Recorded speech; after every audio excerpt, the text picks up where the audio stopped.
Today, I am joined with Honey Ying Estrada, North Carolina CHW and President of the North Carolina CHW Community Health Worker Association and CHW Council Member for Envision. Alongside Pranali Cordia, independent consultant working with Envision, formerly with Partners in Health US, and now sharing this tool that she co-created as part of her work there at Partners in Health. Next slide, please. Next slide, please. So we're going to be diving deep into the State Policy Landscape tool, and we want you to have it for your reference after this webinar and also to follow along while we are presenting today.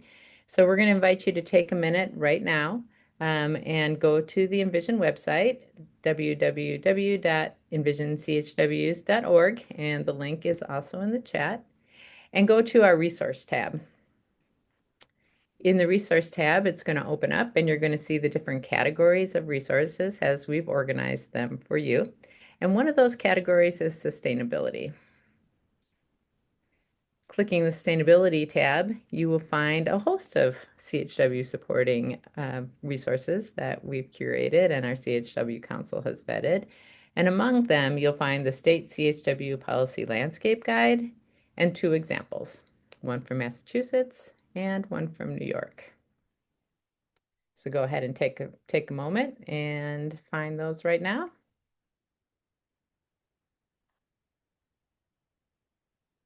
Okay, if you have any questions, go ahead and drop those in the chat and our team will be happy to provide the technical support to find them. And next slide, please. So our objectives today are to help you to navigate this policy landscapes guide and understand the key components that are in it. We want to prepare you to use the tool to organize and communicate CHW policy information in your state or region, and then to apply it. Honey's going to lead some examples about how this has been applied in her state and also how you can then have some guided reflection to move that work forward. Next slide, please. So as we dive into this work, I just want to ground us in where this sits in the overall landscape of CHW sustainability. Financial sustainability is one lane of sustaining the workforce. Incredibly important to have positions that are ongoing and stably funded at a thriving wage. And in order to do that, the rest of the pieces of this image on the screen now in front of you are equally as important. We need to have integration of the community health worker workforce, both into their organization and into the larger health and social services systems that support our communities. And in order to do that, we need to have policies that are systemically putting that in place. So we get beyond one CHW in one organization having what they need to the entire CHW profession and workforce having what they need to be successful. And the key to all of that is CHW leadership. So this image demonstrates that we need a combination of all those things to create sustainability. And we're really excited to look at what can we do systemically to make a difference? And how do we know where we're at in the first place? So in order to get anywhere, you need to know where you're at. And that's the opportunity the Policy Landscape Guide will provide today. Next slide, please. And to step even bigger into the overview and the worldview, large picture view of this work, it's important to understand how the decisions are made. And decisions by and for the workforce need to be made by and for the workforce. Nothing about us without us, as always. And the key foundation of this pyramid of growing CHW power is CHW voice and leadership in self-determination on both the policy about their profession and credentialing, and as well as any of the policies that apply to the workforce.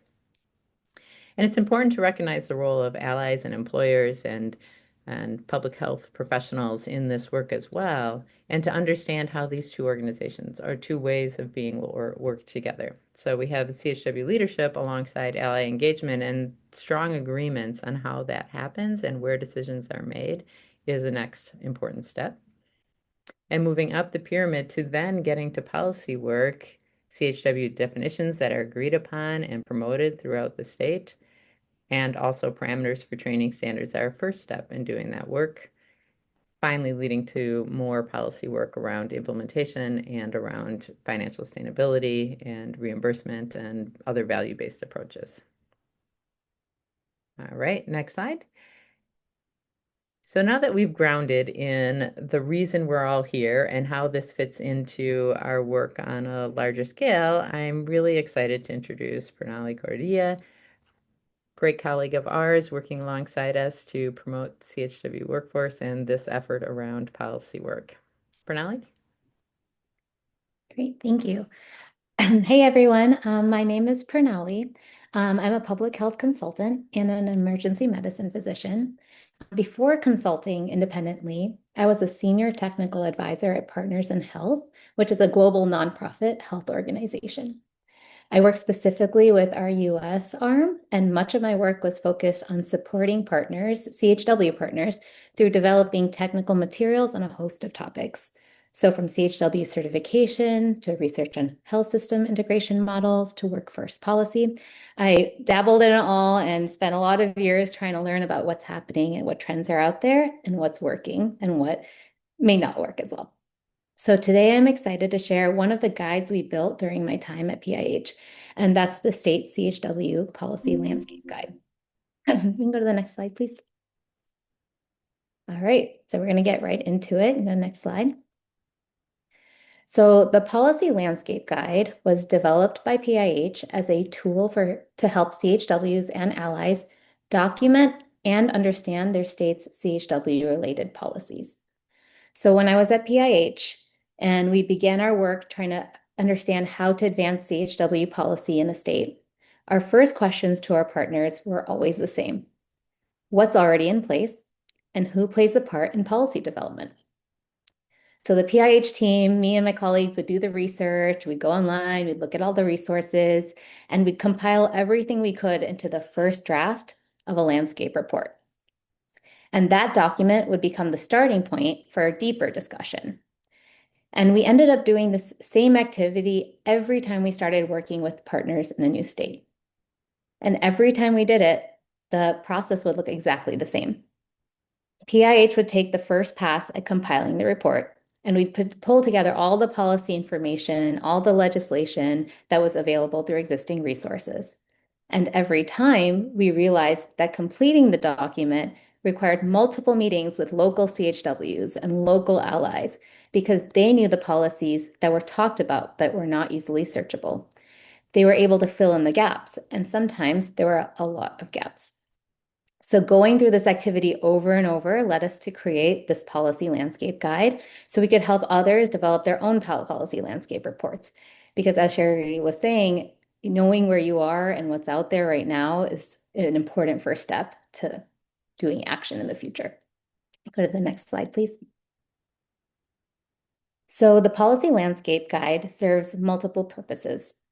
It shows how to develop a comprehensive landscape report that can be used for further policy development in the state.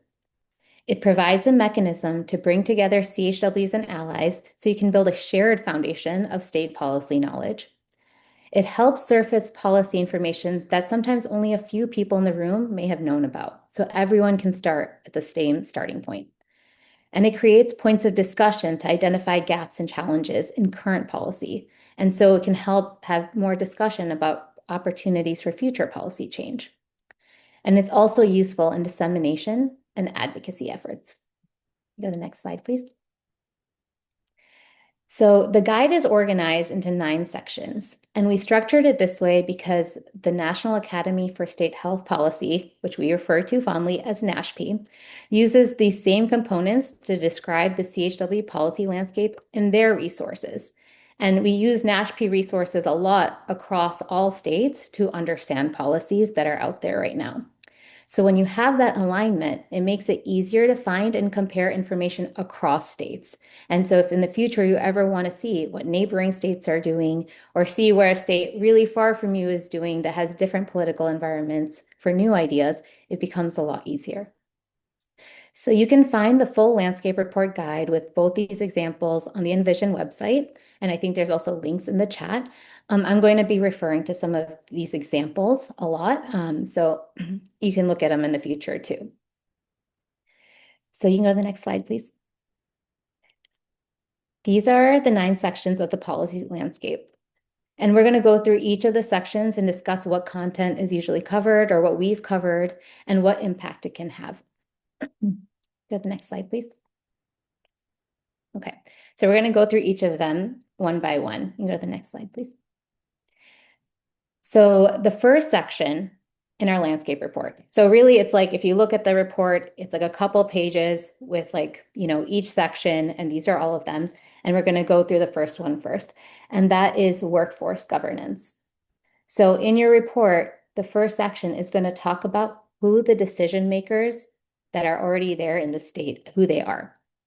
Is there an office of CHWs at the state health department?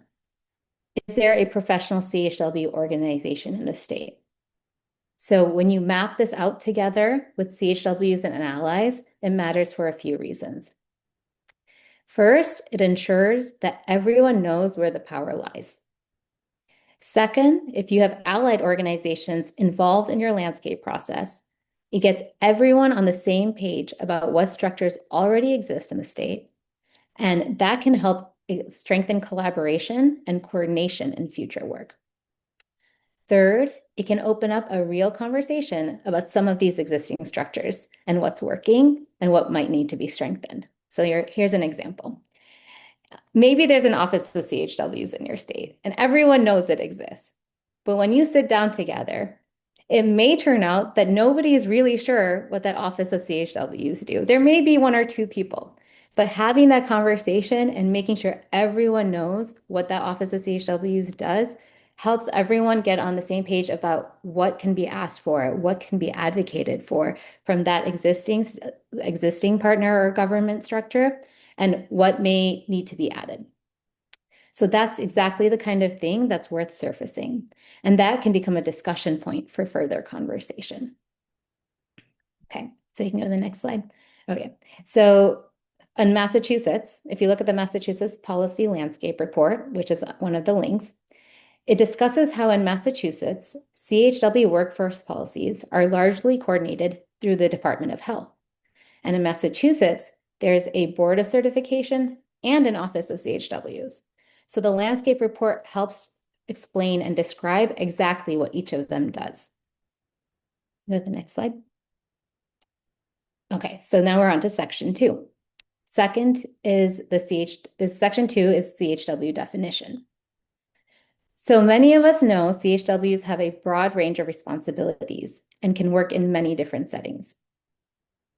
But this section is really trying to answer one specific question. We all know what CHWs do, right? Every CHW, CHW allies, it's a whole host of things. But what we really want to answer is the question, what does the state consider as part of the CHW definition? And it may be different than what you'd consider or what a different ally organization considers. So if there is a definition already in place, then you can ask a deeper set of questions. Is the definition that's given by the state in line with the widely accepted APHA definition? Does that definition reflect how CHWs in the state actually see themselves? Does the definition lean more clinical or more community-based? CHWs and allies need to know who the government considers a CHW before you can start having more conversations about CHW policy. And if there isn't a definition yet, that's equally important to understand, because then the next conversation can include questions on if one needs to be created, who would define it, and how could that definition shape policy down the line.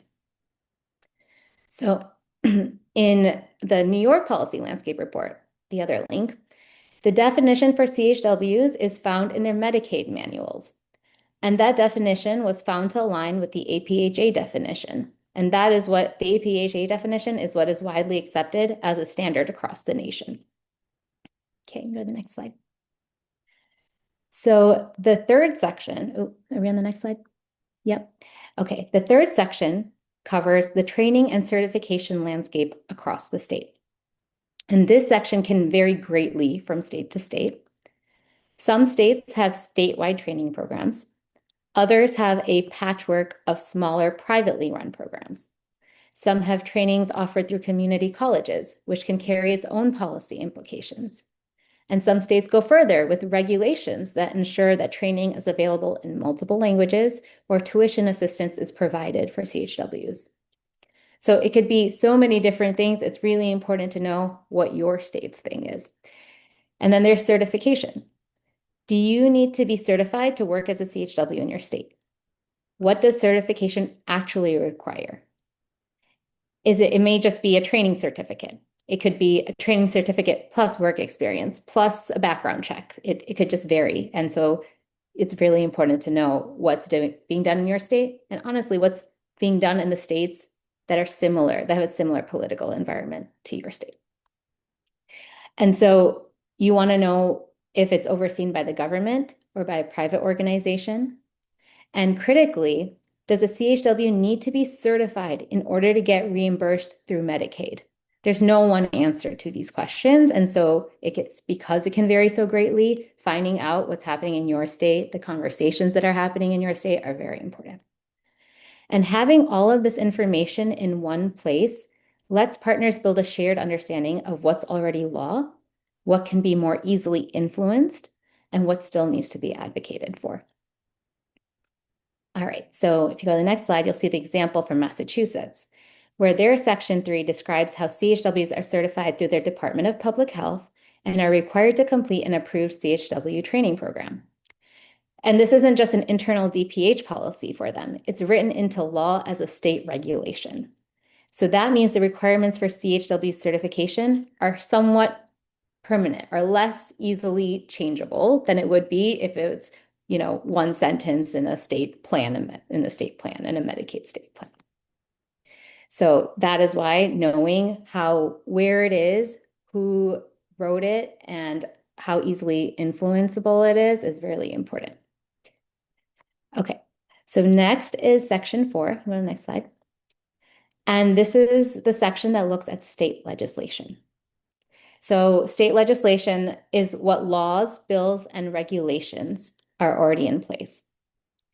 So one thing you'll find is that, and this is really fun when you're doing the research, is that CHW policy doesn't always live in a law that says CHW law. It's not easy to find all the places that CHWs are mentioned in laws in any state. Those policies can show up in unexpected places. So for example, I'm from Michigan. I love Michigan. Go Mitten and go blue. But if you're from Michigan, in their Medicaid state plan, they require a specific ratio of CHWs to Medicaid patients. There's no CHW law that says this happens. It's part of their state plan. But unless you know enough to if you've done the research and gone page by page, or you know someone from Michigan, or you know someone that's in knows a lot about Medicaid waivers and, I guess in the CHW financial sustainability realm, you may not know this. And it's not easy to find. I promise. I've tried to find it on my own multiple times. So it's really important to have, that's kind of an example of where it's important to know people in the state and talk to everyone in your state, talk to multiple stakeholders that can help bring this picture together. And so you want to find where CHWs are written in policy, whether it's in a law, whether it's in the Medicaid state plan, whether it's in a waiver that's coming down the pipeline, whether it's in an application for a waiver, so you know how CHWs are viewed, where possible employment is, and what policies may be important to advocate for kind of going forward. You might also find bills that have been proposed multiple times, but keep stalling in the legislature. So it's important to keep track of what's happening in the legislature. And that's just as important to document, so everyone knows what might be coming down the pipeline. And if something keeps failing to pass, that's also important to know. And the group needs to understand why and whether it's worth continuing to push for, or if there's anyone pushing for those things. So by understanding the landscape, the group can get answers to questions like, is the workforce being heavily regulated? Is there room to shape policy? Who are the decision makers behind these laws? And what is already being advocated for? So like the other sections, This builds a shared picture of what's already in place. And it also helps everyone that's part of this process understand what can be influenced, where CHW policy is strong, and where there's still opportunities to weigh in and where there's still work to do. Go to the next slide. So in the New York policy landscape, you can see how the section tracks the number of times CHWs have been mentioned across all bills in the state legislature, and then also goes deeper into the specific bills that have actually passed. So you want to know the activity around CHWs, who's talking about it outside of you and your coalition or your group or your organization. All right, we can go to the next slide. Okay, Section 5. So Section 5 looks at how the government finances CHW services through avenues such as Medicaid waivers and state plan amendments and Medicare. This section will also look very different depending on the state. In some states, CHWs are deeply embedded in public health financing policies, and this section could run 2 pages. In others, CHW representation in public financing is really sparse. It may be in one health home document. Either way, the goal is the same. Understand what policies exist, how they're actually being implemented on the ground, and how CHWs are included, not just in the delivery of these programs, but in the development and planning of them too. Because when it comes to financing, as public financing specifically, Medicaid is not the same as the Senate or the House of Representatives or passing a bill through law. They have their own office, their own people that write and draft some of these plans. And so it is a lot more accessible to become a part of that process and to be an advisor or to have champions.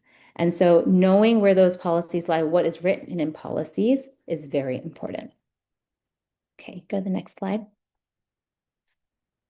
So in the New York report, the section includes all Medicaid waivers, reimbursements, and also some CMS innovation models, which are more national models that some states participate in. So knowing all the different ways that public financing happens for CHW services in your state can paint a big picture and a broad picture of all the ways that CHWs are funded and all the ways they're not funded. Okay, next. So Section 6 is where groups can list the state's additional funding sources. Public financing, Medicare, Medicaid is not everything, right? We all know that's not going to be sustaining the full workforce in all the ways we would want it to. So knowing what else is out there and what other opportunities there are and what other opportunities have already been taken advantage of is also really important. Some states might have special grants. They might have private funding from large foundations or health plans. They might have institutional financing through health systems or public health departments. And we're going to talk about this in a moment, but there are these, big stakeholders and big influencers and these big potential avenues for financing if you know where influence lies, where power lies. And it's so important for everyone in the group to know what that landscape is. So sustainability, as we said, can not only come from public financing policies, and it's important to understand what other sources exist and what can be advocated for. So you can go to the next slide. So in New York, and this is a very short example, they've listed CDC funds and their public health core in this section. There's like a full program, like even during COVID, I think, in New York that was that funded CHWs for a long period of time. North Carolina, same thing. There's full programs that are outside of Medicare, outside of Medicaid. And whether it's short-term or long-term, those things can be leveraged for future policy as well. All right. So next slide, please. I've been talking for a while, so before we keep going, we'll take a pause and pass the thought processes over to you all. And it'd be wonderful to see some of your thoughts in the chat. So here are some questions here that we would love to know the answers to. In all the things I've said so far, is there a section of this report that most interests you? What section would you prioritize? Has anyone started a policy landscaping process in your state? If yes, how is it going? So we would love to know if anyone's done it. And if you have any great nuggets with it, that would be great. What worked, what didn't work. And yeah, if there is a section that makes the most sense that for you all in your states to start with. And I'll give everyone a minute.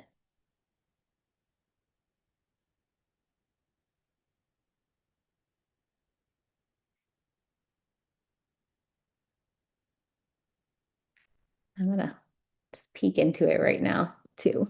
I'd love to hear what other people say too.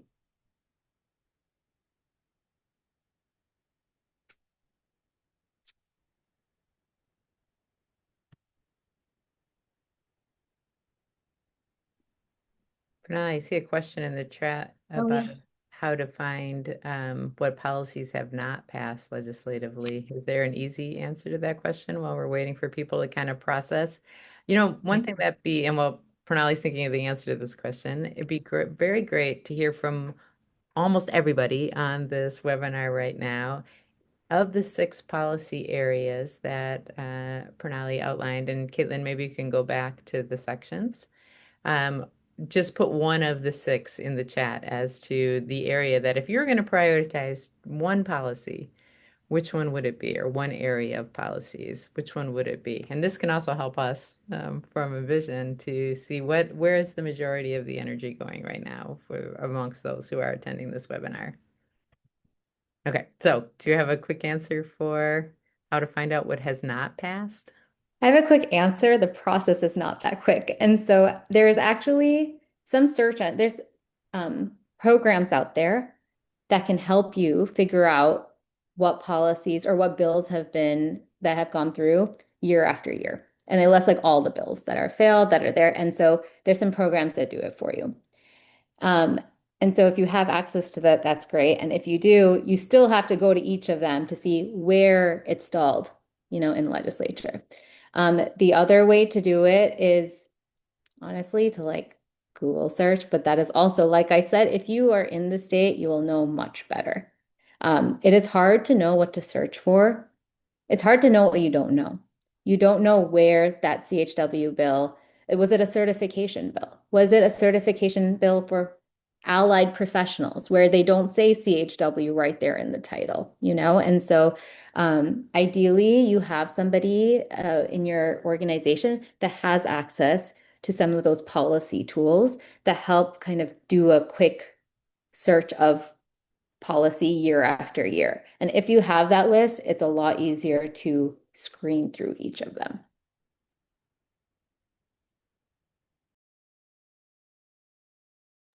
All right. Did we get some good answers? All right, I'm going to keep going, but please put your answers in the chat or any other questions in the chat. And we'll, yeah, come back to it. Yeah, I'll track these questions and bring them back around. So if we didn't answer your question now, or you didn't ask it, put it in the chat because we'll prioritize those questions when we get to the end of the webinar. Yeah. Thanks. All right. So those are like the big ones of like, the lot of research, a lot of conversation. And the next three are a little bit different, but they are just as important. So these aren't about describing what policies currently exist in your state. They actually focus on analyzing the overall landscape. So basically, after putting everything down on paper and you look at all this information and you look at the overall landscape, what do you see, right? These sections are about putting the pieces together to prepare for future policy efforts. So you have section 7, and that's where you list out key stakeholders in the state. So this means knowing who the key CHW influencers are, CHW allies, implementers across the state, and knowing who is in a position to advise, who is in a position to influence, who are the deciders, and these people might all be different people, right? And you need to know who is involved in all these workforce decisions, what power they hold, what perspectives they bring, and what their goals are. You may know what your goals are, but it's also important to know who the other, like what the goals are of the other people that are involved. Maybe you don't even talk to them. Maybe they're, the senator, right? Or like maybe there's a lobbyist, and like maybe there's the health plan, the major health plan. And so knowing who all these key stakeholders are and being able to answer some of these questions about them is very important. So knowing this will do more than just show you who is already at the table.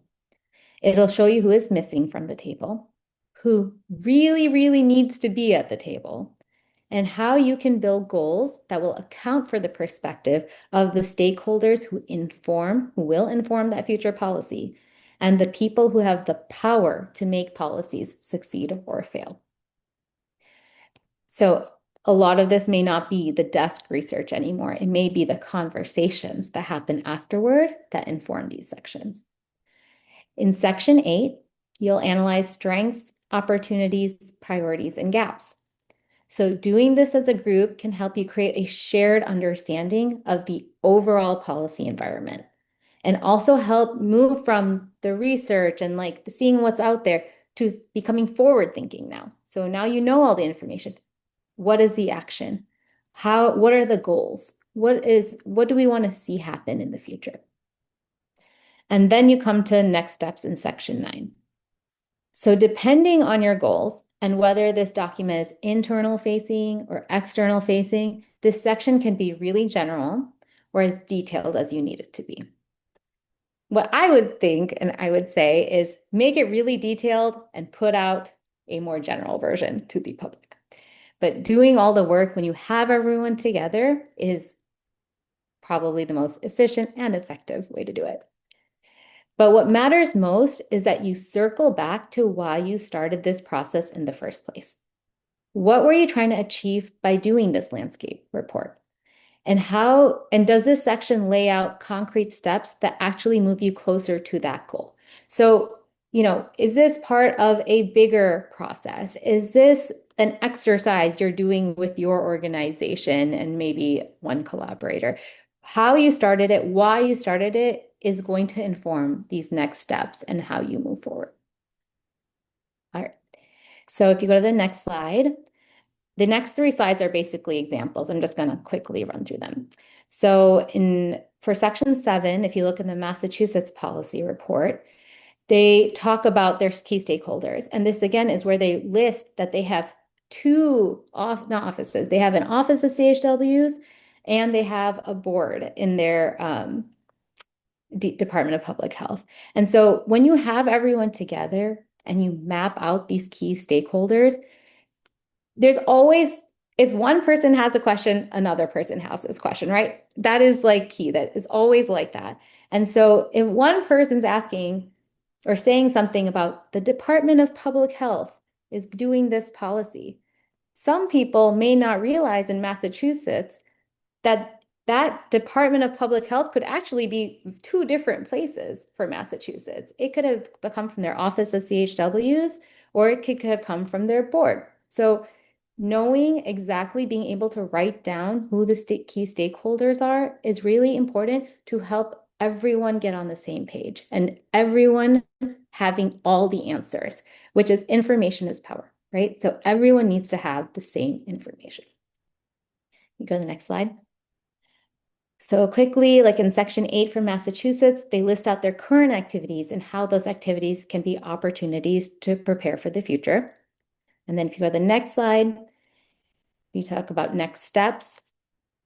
And in next steps, Massachusetts wrote very generally because this was published, right? This was published publicly. And so you may not want to put anything down in writing that you can't follow up on later.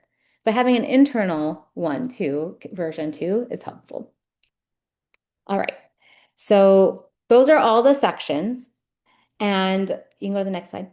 And I hope I've been able to communicate something really important here, which is that the final policy landscape report is informative and it is impactful.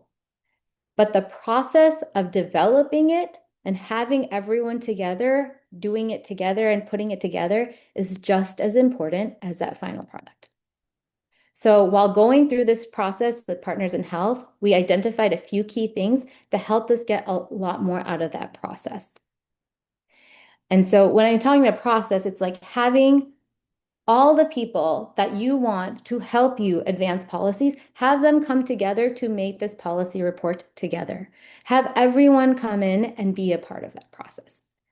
All right, you can go to the next slide. So here are some tips on facilitation. Who helps you develop this matters just as much as what gets written. We had like an initial session, and that's where you can bring all the stakeholders together, even those who may not play an active role. Because by the end, you want everyone who's playing a part in strengthening these policies to have a unified, so keyword unified picture of what's happening. And before you start, be clear about who is willing to be an active participant, who's going to be writing, researching, filling in the gaps, and who may be an observer or an advisor, which are just as important roles. Understand where everyone's strengths and priorities are and what information each person can bring to the table. And throughout the entire process, make sure CHWs are not just present, but they are genuinely involved, because a lot of what we talked about is not just that document that's on the website, it's how things have come to be on the ground because of them. So next is, and the next slide, our terms or our tips on organizing. So in terms of coordinating and organizing, this one's really key. Be upfront of what the goals of this process are.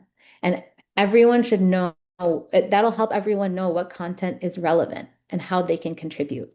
Decide what sections you want to include, who will coordinate those sections, who will write those sections, and how you're going to assign clear tasks.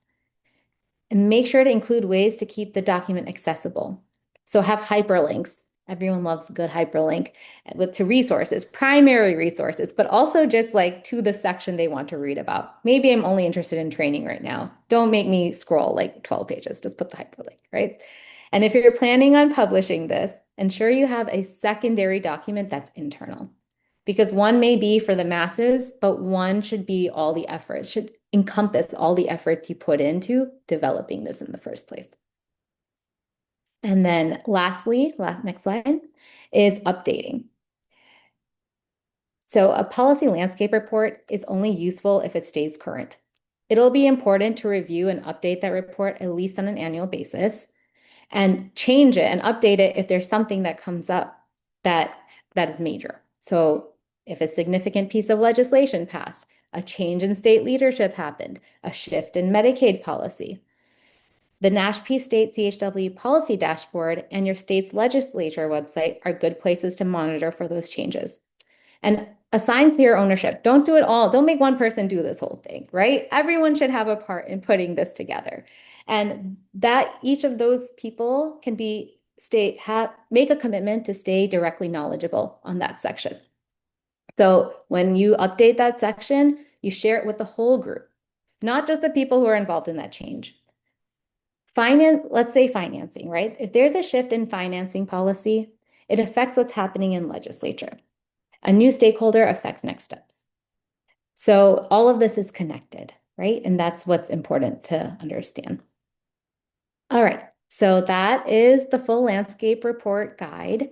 And now I'm going to pass it over to Honey, president of the North Carolina CHW Association. She's going to share more about how North Carolina has approached understanding the policy landscape firsthand. All right, thank you for your time, and I can't wait to see everyone's chat responses.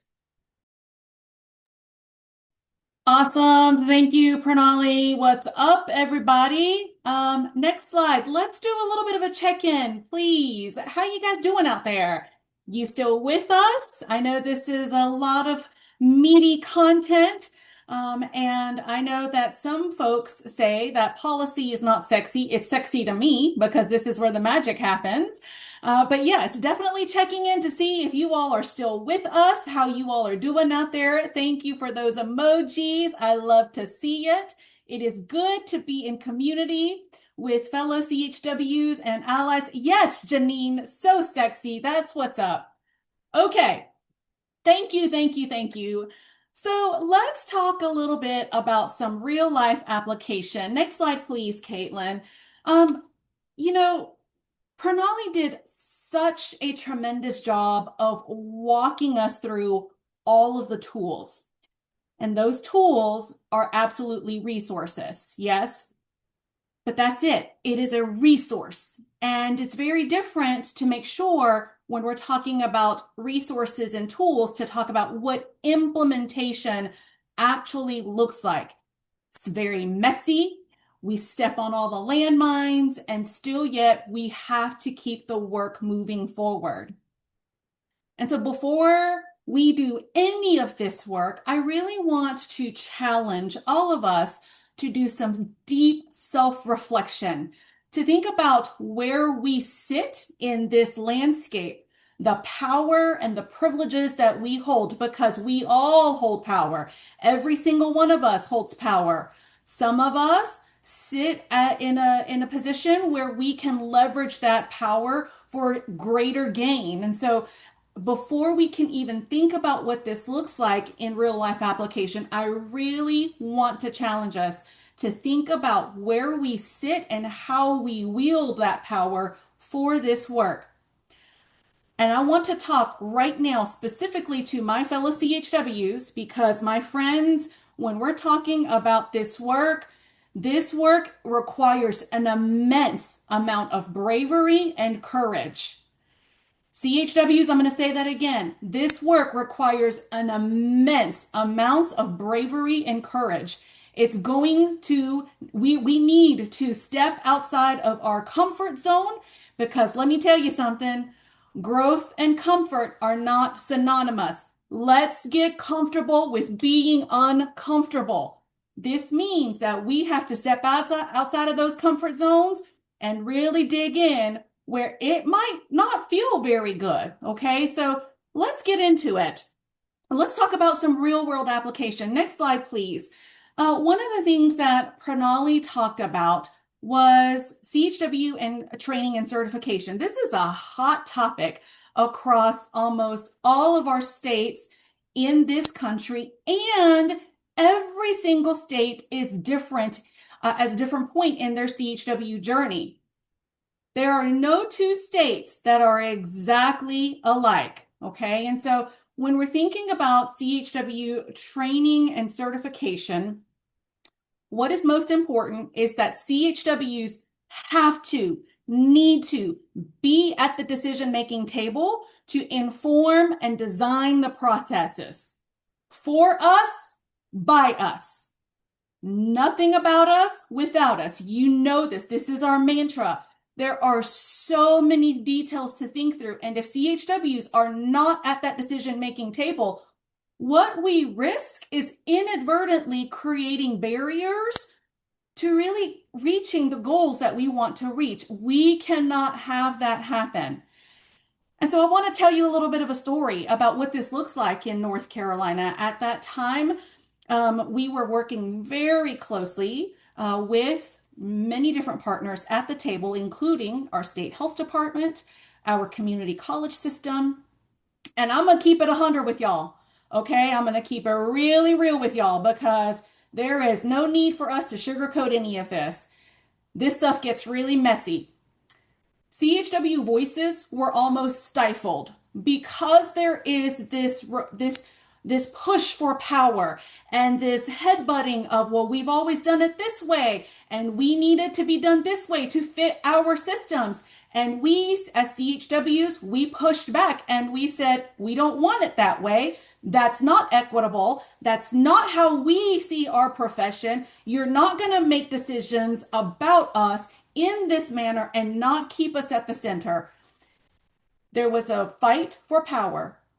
People fussed at us. I was yelled at. We stepped on every single landmine. I left a lot of meetings in tears. I left a lot of meetings very much feeling defeated. But guess what, my friends? You remember we talked about bravery and courage?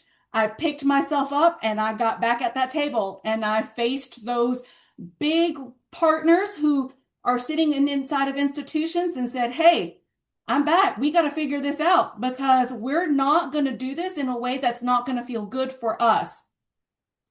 And so because CHWs were continuing to be vocal about the decisions that were being made about us, how processes should really be implemented. What we have today in North Carolina is something that is owned by us and for us. Everything from start to finish, the training and certification, all is owned by the North Carolina Community Health Worker Association, designed primarily by CHWs for CHWs, and now our state health department and our community college system, they don't really make a move without coming to us first. But you see, my friends, it took us stepping on every single landmine to get there. It took us having those hard conversations to get to where we are today. And so I really want to challenge us, CHWs, to think about where you sit and being vocal. Do not let those people who are in positions of power intimidate you. Allies, I'm talking to you. If you sit in a position where you're able to leverage your positional seat to then really think about bringing CHWs, I challenge you to do that. So this work, again, is really messy, but I really want to encourage us to stay the course, because if you continue to stay the course, we can get something that is really beautiful at the end.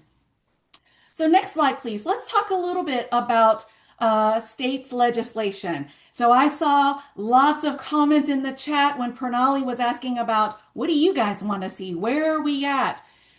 Whew, let me tell you something. State legislation is definitely the long game. This is a marathon, my friends. This is not a sprint. And relationships are so essential, right? Because the toolkit can say, do this, do this, do this, do this. But if we don't have the right people at the table, if we haven't invested time in building relationships, we're not going to get to where we want to get. We want to make sure that communities are cared for. We want to ensure that CHWs are centered and that we have a voice at the table. That requires, again, an immense amount of bravery and an immense amount of getting uncomfortable. So let's talk a little bit about what this looks like. For myself and the CHWs here in North Carolina, in early 2023, there was a North Carolina Medicaid strategy for CHWs. We worked very closely with our state health department to inform what this strategy should look like. Right? We sat down with them multiple times over several meetings. We talked about what training should look like. We talked about who should be trained. We talked about where CHWs should live. I mean, down to like which communities they should be serving in localities. We talked about everything. And I was really grateful for that process. It was open for public comment. It was published and open for public comment, and we did a lot of organizing in North Carolina. We reached out to all of the CHWs, to all of the CBOs, to all of our allies, and we said, get in there, read this thing, submit your public comments. We need to make sure that we are informing a strategy that is really going to be supportive of our profession in our state. Right around that time, at the end of 2023, there was also a push for Medicaid expansion. And so because there was a push for Medicaid expansion, our strategy got pushed to the back burner. And no shade, right? Because Medicaid expansion is absolutely critical. But because our strategy got pushed to the back burner, the focus was different, because now there's all of this uproar and all of this focus on Medicaid expansion.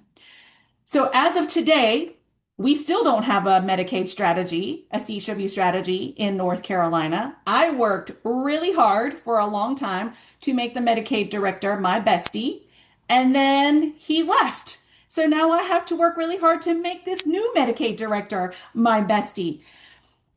There was a lot of relationship building. There was a lot of back and forth.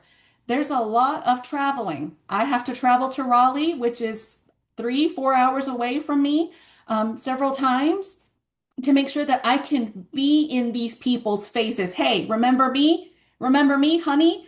The CHW from the CHW Association. It's me again. We're here to talk about CHWs. We're here to talk about strategy. And so I really want to encourage us to think about what this looks like and staying the course because the magic in policy does not happen overnight. It is the consistency of that squeaky wheel that's going to get the grease. So let's talk about broader application. These are just a couple of examples. Let's talk about broader application as Caitlin moves us to the next slide.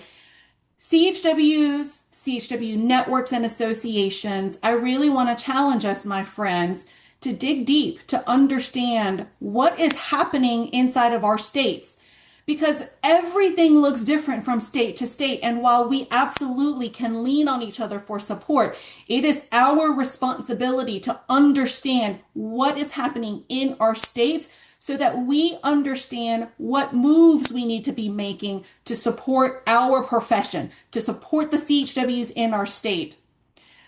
There is also, again, you've heard me say this 100 times, we need to be really, really investing in these relationships across all partners to ensure that we are unifying voices. The majority, I will be, for me personally, the majority of my work is outward facing. I spend a lot of time talking with partners across the state, building cohesion, really building those partnerships to ensure that when it's go time, we have the support of all of those partners who say that they believe in CHWs and are going to invest in CHWs, that when it's time, they're ready to back us up and they're ready to support us. Part of this also means that we really need to be clear about what our priorities are. Is it, as Pranali was talking earlier, is it training and certification? Is it public finance policies? Is it future sustainability? What are those priorities right now? Because let me tell you something, if the CHWs don't want it, then what are we actually doing? We have to make sure that we are clear on what the CHW priorities are, and so that as a unit, we can move together and advance policies that are going to be beneficial for our entire profession within our states. So let's take a breath. As we move to our next slide, let's talk about this a little bit. CHWs, allies, as we're thinking about these tools, where can this tool support your work? We'd love to hear from you. Drop it into the chat. Where are some opportunities where you can leverage tools like this to support some of the work that you're doing? And as we're thinking about that, I'm going to pause here before we move on.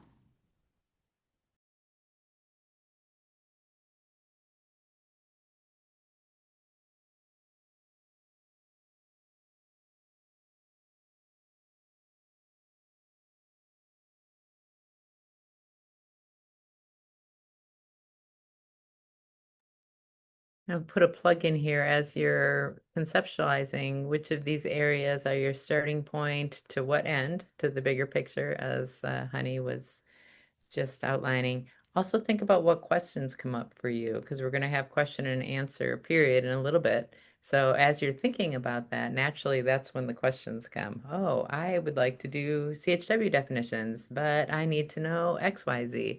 So whatever those XYZs are, whatever your questions may be, now would be a great time as you're thinking it through to go ahead and drop those questions in the chat, and we will cycle through those in just a little bit.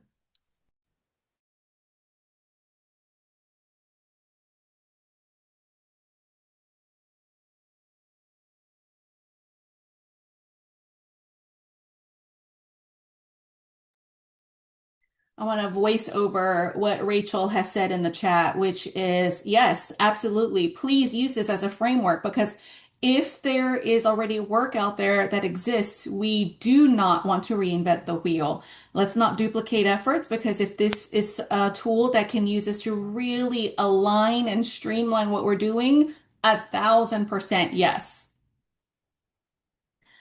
Okay, so with that, I'm going to tip this back over to Sherry to talk about, so what's next? What do we do? Where do we go from here? Sherry, my friend.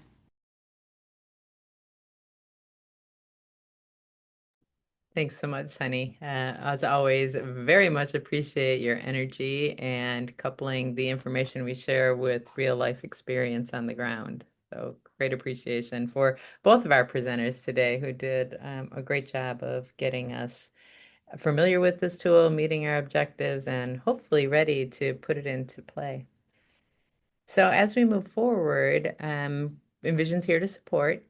You see that we have our website available filled with resources. Hopefully you keyed into that at the beginning of this webinar to find this state policy landscape guide. We're grateful for Partners in Health for their sharing of the resources they had as they transition to more national work, international work than national work. And you'll find many of their resources in our resource library. All of our resources are curated and vetted by our CHW Council to assure that they have applicability to you, to the workforce who's so dedicated to moving this forward. We also want to elevate our learning series that is on our website as well, and we'll drop the link in the chat to that. And this learning series is the building blocks for getting started with this work. There's a section on onboarding and integrating CHWs into organizations. There's a section that's outlining C3 standards for roles and competencies for the workforce. Another section on research and evaluation and how do we incorporate CHW leadership in those things. And the fourth section is on financial sustainability, almost always top of mind for folks as we are doing this work and asking, what policy work do you want to do today? Often that is at the top of the board. So please use those resources, tap into them. Those are available to you free, 24/7. They're online. In addition to that, Envision provides custom training and technical assistance, and we would love to support you. If you're interested in exploring that more, you can reach out to us at our email at hello@envisionchws.org. And we'll also put that in the website or put that in the chat so that you can access it after this webinar is over. So big announcement from Envision today. Looking forward to what the new year brings. We have been working with policy experts like Pranali and others across the country.